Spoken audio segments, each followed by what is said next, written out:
आदरणीय श्रोतागण, देखिए पिछली जो वीडियो थी उसमें हमने जो मनुष्य की प्रकृति के गुण होते हैं, सत रज और तम, उनके विषय में प्रकाश डाला था, जिन्हें जानकर हम जो मानसिक विकार हैं, रोग हैं, उनसे हम बच सकते हैं। तो आज हम जो मनुष्य की प्रकृति दोष पर आधारित दोष हैं, जो वात पित्त और कफ, तो उन पर हम प्रकाश डालेंगे इस विषय पर। और बड़ा महत्वपूर्ण विषय है जानने के संदर्भ में भी, क्योंकि जो आयुर्वेद में स्वस्थ की परिभाषा दी है उसमें सबसे पहले सम दोष है, इसी का उल्लेख है कि जो दोष है वात पित्त और कफ वो समान होने चाहिए, वही मनुष्य स्वस्थ होता है। तो इसमें देखा जाता है कि अनेक व्यक्ति ऐसे होते हैं जो जन्म से ही जिनके तीनों दोष समान होते हैं, सम प्रकृति के होते हैं इस दोषों की दृष्टि से, तो वो बहुत कम रोगी होते हैं। यदि मिथ्या आहार विहार आचार को अपनाते हैं तो वो तो रोगी होंगे ही फिर, लेकिन यदि वो मिथ्या आहार विहार आचार को नहीं अपनाते तो बड़ा अच्छा होता है उनके लिए, वो बहुत कम रोगी होते हैं। और इसी तरह जिनकी वात प्रकृति होती है, पित्त प्रकृति होती है या कफ प्रकृति होती है, उन्हें विशेष सावधानी और वो बरतनी पड़ती है, और खास करके वात प्रकृति में, क्योंकि वात के 80 रोगों का ऋषि ने उल्लेख किया है।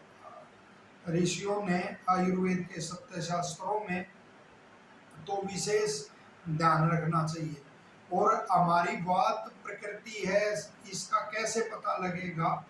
तो जो वात के गुण हैं यदि वो हमारे अंदर घटते हैं तो समझ लो हमारी प्रकृति वात है।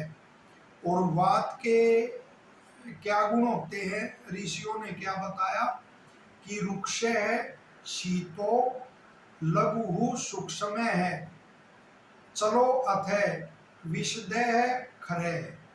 ये वात के गुण है कि वात के अंदर रुक्षता होती है, शीत गुण होता है, लघुता होती है, सूक्ष्म होती है, वात चलायमान होती है, और विशद होती है, यानी पिछिल नहीं होती, चिपचिपापन उसमें नहीं होता, और तीक्ष्ण होती है। तो ये गुण यदि हमारे अंदर घटते हैं तो समझ लो हमारी प्रकृति वात है। जैसे त्वचा में रुक्षता का होना, शीत को सहन न कर पाना, त्वचा का फटा हुआ होना, और इसी तरह से जैसे अंग होते हैं, जैसे हाथ पैर सिर कंधे आदि, तो हमेशा उनमें चंचलता रहना, वो हिलते रहना। और जैसे हम चलते हैं उस समय जो संधियां हैं, जोड़ हैं, उनमें चट चट की ध्वनि आना, तो ये समझो वात प्रकृति है उस मनुष्य की। और जो वात प्रकृति का मनुष्य होता है उसकी जो जंघाएं आदि ऐसे अंग होते हैं, तो उनमें मांस और मेद की कमी होती है, और वो लंबे से प्रतीत होते हैं। और आंखें भी ऐसे व्यक्ति की गोल छोटी होती हैं, और भी उसके शरीर में ऐसे लघुता और कृशता होती है, तो समझो प्रकृति वात है। और इसमें सूक्ष्मता में जाएंगे तो आयुर्वेद में स्पष्ट उल्लेख है कि ऐसे व्यक्ति को ऐसे सौपन आते हैं जैसे वह सौपन में उड़ रहा हो, और उड़कर जैसे वृक्ष हैं या पर्वत आदि हैं उनको वह लांग गया हो, तो समझ लो ऐसा व्यक्ति वात प्रकृति वाला है। और वो जो भी कोई विषय याद करता है तो जल्दी ही याद कर लेता है, लेकिन फिर शीघ्र ही भूल जाता है।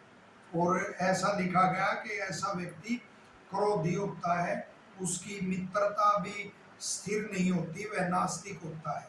लेकिन इतना अवश्य ध्यान रखें कि वो जो जैसे कि उपनिषद में उल्लेख किया है, अनेक मनुष्य ऐसे होते हैं जो दिव्य गुण लेके उत्पन्न होते हैं, अनेक ऐसे होते हैं जो सत्य कोटि के हैं, यानी वो साधना के द्वारा उत्तम गुणों को सिद्ध कर लेते हैं।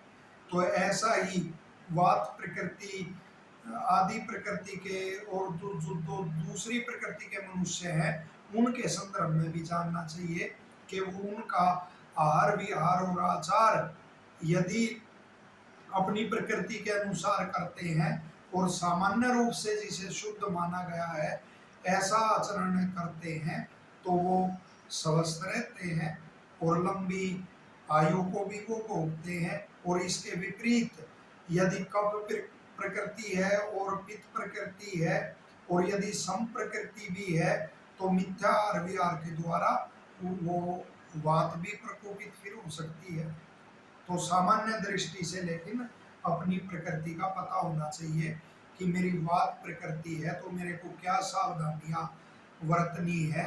वरन सबसे ज्यादा वायु के ही 80 प्रकार के रोग माने गए हैं, अतः इसमें विशेष सावधानी बरतनी चाहिए। और वात का कब प्रकोप होता है तो उसका भी उल्लेख है कि शरीर में कोई कमजोरी आ गई, जैसे क्षय आदि रोग हो गया, कोई आघात शरीर में लग गया, या हम अत्यंत कटु तिक्त कषाय ऐसे रस वाले द्रव्यों का लगातार प्रयोग करते हैं, तो कोई और ऐसा विकार हो गया, तो उसमें समझ लो शरीर में वात का प्रकोप हो जाता है। और बादल जिस समय छाए हुए हैं और या दोपहर के समय में है, भोजन के बाद, तो ऐसे समय में भी लिखा हुआ वात का प्रकोप होता है।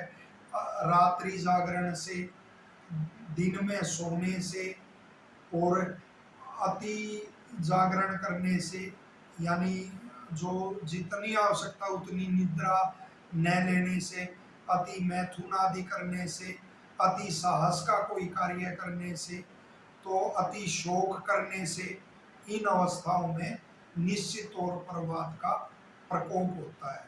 तो वात प्रकृति वाले को तो विशेष करके इन बातों का ध्यान रखना चाहिए और उसी के फिर अनुसार अपना उसी सावधानी को बरत के अपना आचरण उसको करना चाहिए। तो साथ ही जो मधुर, अम्ल और लवण, जो ये रस हैं, तो ये वात को घटाने वाले हैं, और कटु तिक्त कषाय वो वात को बढ़ाने वाले हैं। तो जैसे अम्ल में जो आम्र है वह भी यदि मीठा ही लेना चाहिए, क्योंकि मीठे में भी स्वाभाविक रूप से अम्ल ही गुण होता है। तो आम्र का, अनार का, और लवणों में सेंधव लवण का, और मधुर में खांड आदि का ऐसे आप प्रयोग कर सकते हैं, आंवला आदि का प्रयोग कर सकते हैं। रुक्ष भोजन ना करके जो तर भोजन है घृत आदि से संस्कारित, तो उसका प्रयोग करना चाहिए। और सबसे अच्छी बात कि वात को नष्ट करने वाला जो अभ्यंग है, जो मालिश है, उसका अवश्य है वात प्रकृति वाले को प्रयोग करना चाहिए। और चिकित्सा की दृष्टि से ऋषियों ने बताया कि वात को नष्ट करने के लिए बस्ती वो उत्तम है, और कफ को नष्ट करने के लिए वो वमन का प्रयोग करवाते हैं, वमन करवाते हैं। और इसी तरह पित्त को नष्ट करने के लिए विरेचन का प्रयोग करवाते हैं। तो इसमें विशेष ध्यान रखना चाहिए।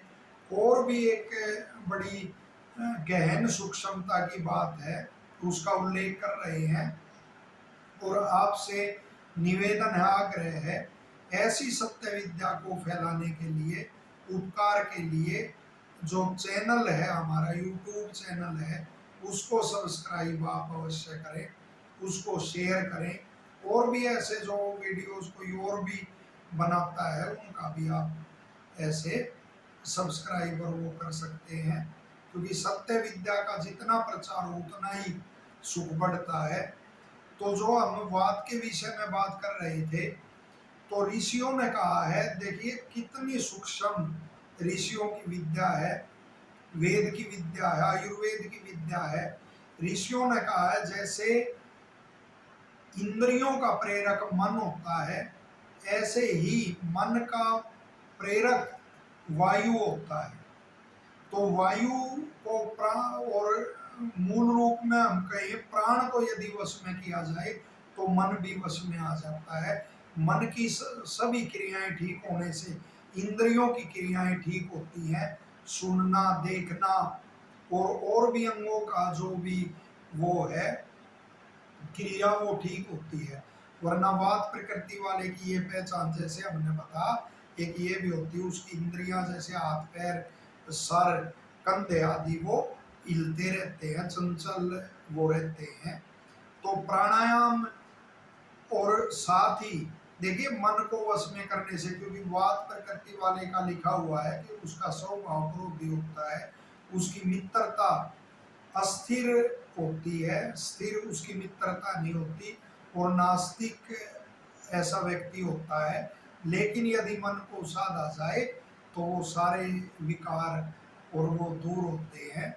तो मन को साधने के लिए जैसे हमने कहा प्राण को साधना पड़ता है, उसी के लिए ऋषियों ने प्राणायाम की विधि बताई।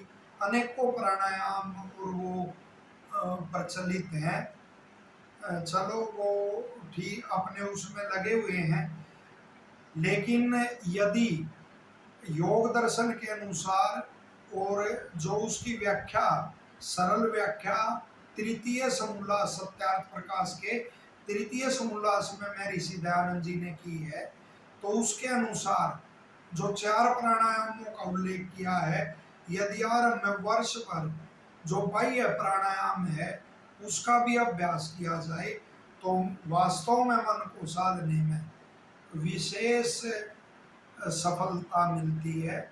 और जैसा कि पता मन को साधने से इंद्रियों की जो व्यापार है इंद्रियों का वो ठीक होता है।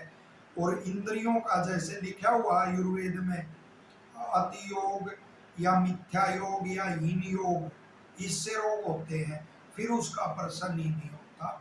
और वो यदि बात प्रकृति भी आपकी है तो भी आप स्वस्थ रह सकते हैं, लंबी आयु भोग सकते हैं। और ऐसे अनेक व्यक्तियों को, हम अनेक तो नहीं कह सकते क्योंकि साधक बड़े कम होते हैं, हमने ऐसे ऐसे भी देखे हैं कि इसने इतने सारे योग के शिविर लगाए, वो योग के शिविरों में प्रबंधक भी और वो रहे, लेकिन वृत्तियां वही राग द्वेष ईर्ष्या और छल कपट ऐसी वृत्तियां, उससे पीछा उनका नहीं छूटता। पता नहीं किस तरह की साधना करते हैं। तो ये साधना व्यक्तिगत होती है, तो इस तरह से यदि साधना वो की जाए ऋषियों ने जो बताया और श्रद्धा से उसको किया जाए तो निश्चित तौर पर वो सफलता मिलती है। तो ये आपको जानकारी दी। आशा है कि निश्चित तौर पर पूरा विश्वास है कि ज्ञानवर्धक ये आपको अवश्य लगेगी और इसका उपयोग अन्य तक भी पहुँचे, उसमें आप विशेष प्रयास करेंगे।